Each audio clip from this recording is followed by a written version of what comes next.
Apakah Persib versus Bayangkara akan ditunda lagi? Teja Paku Alam pemain terbaik bulan Januari. Alasan Ciro Alves menangis di laga kontra Persib. Serta berita-berita dari klub-klub Liga 1. Hai Rio Hotspot Lovers, inilah Rio Hotspot edisi kali ini. Tapi seperti biasa, sebelum kita lanjut ke videonya, mohon dukung channel ini agar terus berkembang dan bisa memberikan berita-berita informatif yang semoga saja bermanfaat untuk kita semua dengan cara klik subscribe, aktifkan notifikasi loncengnya, like, share, dan juga komen. Dan inilah Rio Hotspot selengkapnya.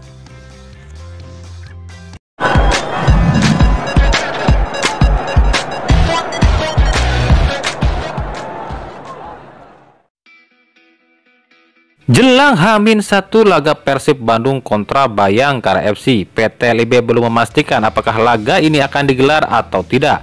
PT LIB masih menunggu laporan dari tim Persib mengenai jumlah kuota pemain Persib Bandung. Sementara pihak Persib sendiri masih menunggu hasil rapid test terakhir pada Kamis kemarin. Sejauh ini baru 4 pemain yang dinyatakan sudah negatif, yakni duo cadas yakni Katanhede dan Da Silva serta Maklok dan Nick Kuipers. Jika memang 4 orang ini saja tambahannya, jelas ini sudah bisa memenuhi kuota. Jika 3 pemain yang dipanggil timnas yakni Beckham, Bayu dan Kakang bisa tampil, berarti jumlah skuad Persib sementara adalah 24 orang, yakni Teja, Made, Natsir, Akil, Jupe, Kakang, Ardi, Henhen, Bayu, Zalnando, Jardel, Ajis, Rashid, Erwin, Fiskara, Freds, Beckham, Ferdiansyah, Dimas, Syafril, Katanhede, Da Silva, Klok, dan Nick Kuipers. Dan kalaupun Beckham, Bayu, dan Kakang dipanggil timnas, jika keduanya tak bisa diturunkan, maka skuad Persib masih cukup, yakni 21 pemain. Sebagai catatan, berita ini dibuat Sabtu pagi 5 Februari 2022. Jadi di video ini kami belum dapatkan update terbaru perkembangan siapa saja yang sudah negatif di Persib. Sejauh ini memang kami baru menerima kabar 4 pemain itu saja yang negatif. Sementara itu, tim Technical Study Group atau TSG PT LIB memutuskan untuk memberikan gelar pemain terbaik bulan Januari BRI Liga 1 2021-2022 pada kiper Persib Teja Paku Alam. Menurut Ketua Tim TSG Yeyen Tumena, Teja layak dinobatkan sebagai pemain terbaik berdasarkan penampilan gemilangnya selama bulan Januari 2022. Dari 4 laga hanya kebobolan 1 gol dengan catatan 47 save selama bulan Januari ini. Selama bulan Januari 2022, ia tercatat sebagai kiper dengan jumlah penyelamatan paling banyak. Penampilannya juga menunjukkan andil besar pada hasil akhir yang dicapai timnya. Dia menjadi patokan timnya saat ini, ujar Yeyen Tumena. Terpilihnya Teja Paku Alam sebagai pemain terbaik atau Best Player of the Month ini merupakan pertama kalinya di Liga 1 musim ini di mana seorang kiper menyabet gelar sebagai pemain terbaik. Biasanya pemain terbaik diraih oleh striker atau midfielder. Menurut Sekretaris PT LIB Sujarno, penunjukan Teja sebagai Player of the Month ini sudah sesuai fakta dan hasil statistik performa yang ditampilkan. Sujarno menyebutkan Teja adalah titik sentral Persib selama bulan Januari 2022. Saya pikir ini objektif ya. Kita lihat selama Januari 2022 ini, Teja adalah titik sentral timnya. Hasil yang diraih timnya saat ini tidak terlepas dari aksi dan penampilan Teja. Jadi kami pikir dia layak dapatkan ini, ujar Sujarno. Di sisi lain, penunjukan Teja sebagai pemain terbaik bulan Januari ini membuat para bobotoh dilema. Di satu sisi bobotoh senang karena pemain idolanya jadi pemain terbaik, namun di sisi lain bobotoh pun cemas dan khawatir jika penghargaan ini hanyalah jalan untuk memuluskan langkah PSSI untuk merekrut Teja ke timnas Indonesia. Ya, seperti diketahui, PSSI telah merekomendasikan Teja untuk masuk ke timnas Indonesia. Namun sejauh ini masih ditolak oleh pelatih Robert Rene Albert dan hanya mengizinkan 3 pemain saja yang bisa dipanggil ke timnas Indonesia. Dari Persikabo, usai ditaklukkan Bali United 3-0, pihak Persikabo menuding PT LIB tak fair dan hanya memikirkan tuan rumah yakni Bali United saja. Diketahui sebelum laga kontra Bali United, Persikabo telah menyatakan 7 pemainnya absen terpapar COVID-19 dan 5 lainnya cedera serta 2 akumulasi. Persikabo meminta laga kontra Bali United pun ditunda, namun permintaan itu tak dipenuhi pihak PT LIB dan tetap menjalankan pertandingan. Alhasil Persikabo pun harus takluk dari Bali United. Para fans Persikabo atau Kabo Mania semakin yakin jika Liga Indonesia itu settingan. Federasi dan PT LIB sengaja agar tim-tim kuat selalu menang. Bahkan jika harus, korbankanlah tim-tim kelas menengah ke bawah. Menanggapi tudingan ini, Direktur PT LIB Ahmad Hadian Lukita pun memberikan komentarnya. Menurutnya, Persikabo di paruh musim ini mendaftarkan 35 pemain ke PT LIB. Dan 2 hari sebelum pertandingan melawan Bali United, Persikabo memang melaporkan 7 pemainnya terpapar COVID, 5 pemain cedera dan 2 akumulasi. Namun menurut Ahmad Hadian Lukita, dalam peraturan PT Liga dan PSSI hanya pemain yang terpapar COVID saja yang dihitung untuk bisa direkomendasikan diberikan kompensasi apakah tim ini kurang pemain atau tidak. Sementara untuk cedera dan akumulasi itu adalah persoalan klub itu sendiri.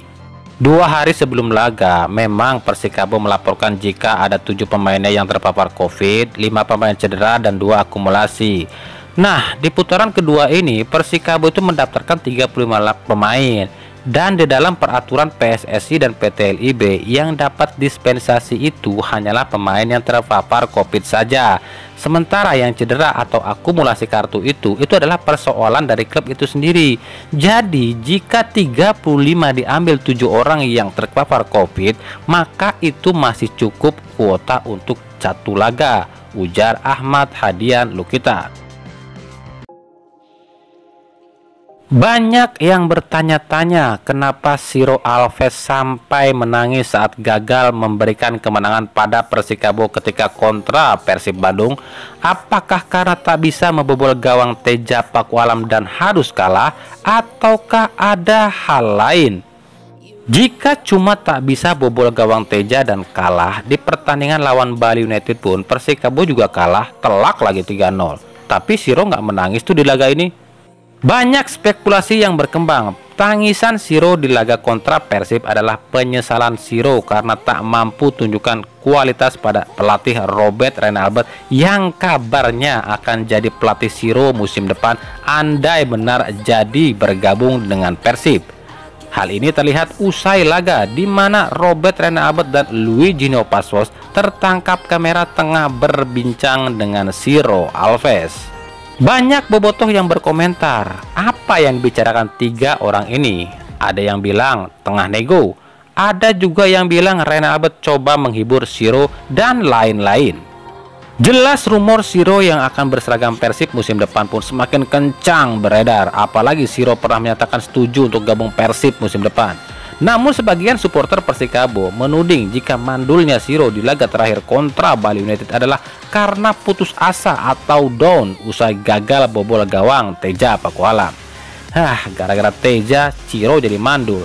Down deh dia, gagal cetak gol, kalah deh kami. Itulah ucapan sebagian supporter Persikabo. Persebaya Surabaya kembali meminta penundaan pertandingan. Kali ini adalah laga kontra Persipura pada Minggu 6 Februari 2022 esok. Alasannya adalah skuad Persebaya semakin pincang. Persebaya dikabarkan semakin banyak pemain yang terpapar COVID. Total ada 12 pemain yang dikabarkan terpapar. Di laga terakhir kontra PSS saja, Persebaya hanya membawa 15 pemain. Dan jika 4 pemain lagi dipanggil ke timnas, yakni Rizky Ridho, Hernando Ari, Marcelo Ferdinand, dan Ricky Kambuaya, ini artinya Persebaya hanya memiliki 11 pemain saja. Saya akan melepas 4 pemain yang diminta Sintayong ke timnas, tapi dengan catatan kami diberi kompensasi penundaan pertandingan. Bagaimana akan bertanding kalau cuma ada 11 pemain? Ini kan nggak sesuai regulasi, ujar Aji Santoso. Dari Persik Kediri, manajemen Persik Kediri mengirimkan surat pada PSSI agar kiper Adi Satrio tak dipanggil timnas dulu. Pasalnya, Persik Kediri hanya tinggal memiliki Adi Satrio saja sebagai kiper utama setelah Dian Agus, Diki Yusron, dan M. Akmal terpapar COVID-19, dan akhirnya PSSI pun mengizinkan. Sebelumnya bukan hanya Persik yang meminta penundaan pemanggilan pemain ke timnas. Persib Bandung pun telah lebih dulu meminta 3 pemainnya yang ke timnas agar ditunda dulu. Begitu juga dengan PSIS Semarang yang meminta agar Dewa dan Arhan pun ditunda dulu ke timnas. Bahkan untuk mengantisipasi kalau Adi Satrio di Persik Kediri cedera nanti, Persik Kediri melalui pelatihnya mencoba berupaya mencari pemain lain untuk diposisikan sebagai kiper darurat di laga selanjutnya. Nah, itulah tadi Rio Hotspot edisi kali ini. Ikuti terus berita seputar sepak bola khususnya Liga Indonesia dan pernak-perniknya hanya di Rio Hotspot. Terima kasih yang telah menyaksikan video ini dan mengunjungi channel ini. Kritik dan saran tetap kami nantikan di kolom komentar atau di media sosial kami di bawah ini. Sampai jumpa di video selanjutnya dan salam Rio Hotspot.